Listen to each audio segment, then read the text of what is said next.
Who's that? Zbigniew Brzezingski.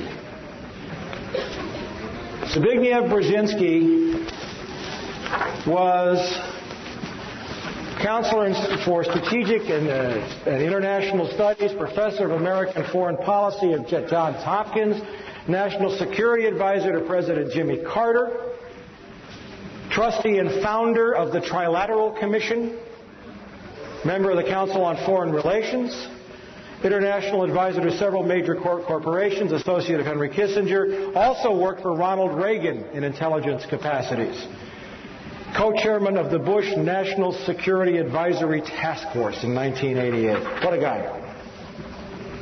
Zbig. Now, if you want to get really, really, really, really angry, go buy this book. It's called The Grand Chessboard. American Primacy and Its Geostrategic Objectives. Written by Zbigniew Brzezingski in 1997. I'm going to read you some quotes from that book.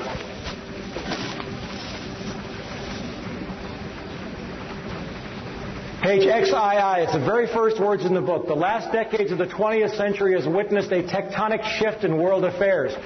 For the first time ever, a non-Eurasian power has emerged not only as a key arbiter of Eurasian power relations, but also as the world's paramount power.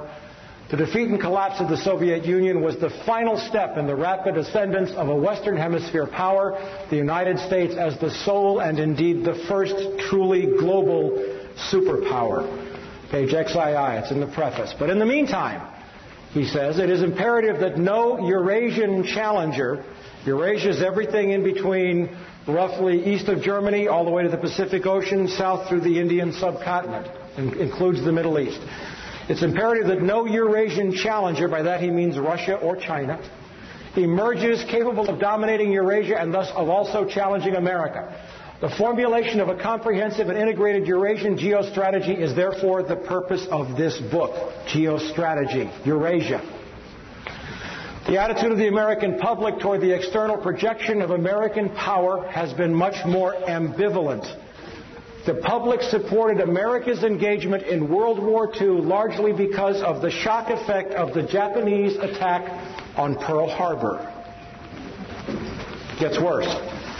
For America, the chief geopolitical prize is Eurasia.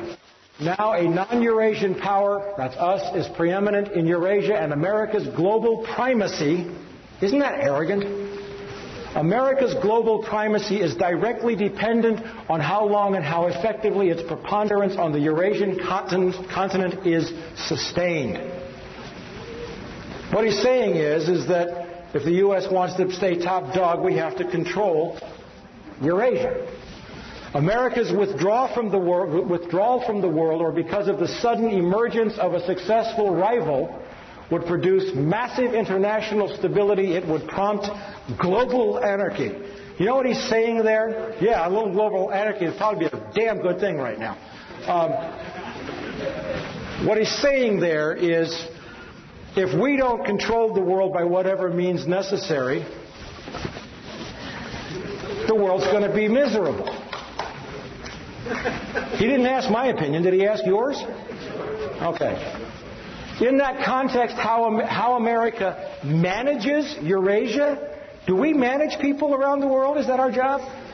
Is critical. Eurasia is the globe's largest continent and is geopolitically axial. A power that dominates Eurasia would control two of the world's three most advanced and economically productive regions.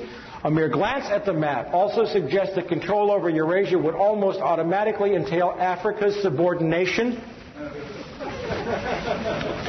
rendering the Western Hemisphere and Oceania, that's Australia for all of you non-academics, geopolitically peripheral to the world's central continent.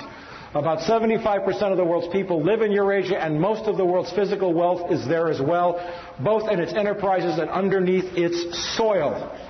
Eurasia accounts for 60% of the world's GNP and three-fourths of the world's known energy resources. Two basic steps are thus required. First, to identify the geostrategically dynamic Eurasian states that have the power to cause a potentially important shift in the international distribution of power, and to decipher the central external goals of their respective political elites and the likely consequences of their seeking to attain them.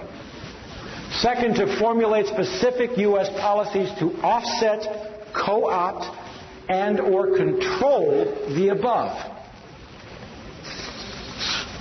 The man is talking about co-opting, controlling, managing, subverting nations and peoples and economies.